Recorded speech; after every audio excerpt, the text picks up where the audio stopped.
ছোৱালী ছোৱালী তই উঠিছনে? তোৰ পঢ়িব হ'লনে নাই? মেট্ৰিক দিবি নহয় অহা মাহত, উঠিছনে তই?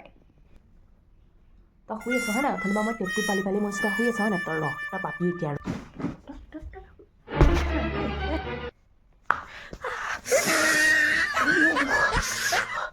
মা কেলে মাৰিলা এচাত? উঠিছোঁ নহয়। উঠিছোঁ নহয়, চেণ্ডেলৰ কোব কি? শুকাই কেৰাহী যি আছে চব মূৰত মাৰি দিম এতিয়া। তৎক্ষণাত উত্তৰ মুখে মুখে কথা নকবি। কি হ'লনো 12টা বজাতহে উঠিছোঁ কিবা? লোকৰ মাক বাপেকে কেনেকৈ মৰম জগাই চাবাচোন, আমাৰ চৰিয়াই উঠাব। ধূপ ধূনা দিয়ে পূজা কৰি উঠাব লাগে। ৰাতিপুৱা সোনকালে নুঠ কেলে? কেলে সোনকালে নুঠ? 5টা বজাতে উঠি লোকৰ ল'ৰা ছোৱালীয়ে পঢ়ি থাকিব পাৰে। তই 12টা বজাত শুই উঠিছ, চাইহে আছোঁ মই। 12টা বজা মানে AM নহয়। কি কৰিলি তই? 12টা বজাত মানে PM নহয়। তই খানা তেতিয়াই কিতাপত বহ, মুখ হাত ধোঁ আৰু কিতাপত বহ। যদি উঠি যাওঁ তোৰ ঠেংটো ভাঙি পেলাম। এনেকুৱাকৈ কিতাপ পঢ়িম আজি, উঠি চুঠি নাযাওঁ। ভাত খাবলৈও নামাতিবা মোক, মই নাখাওঁ। মই কিতাপকে পঢ়ি থাকিম আজি, নুঠোঁ।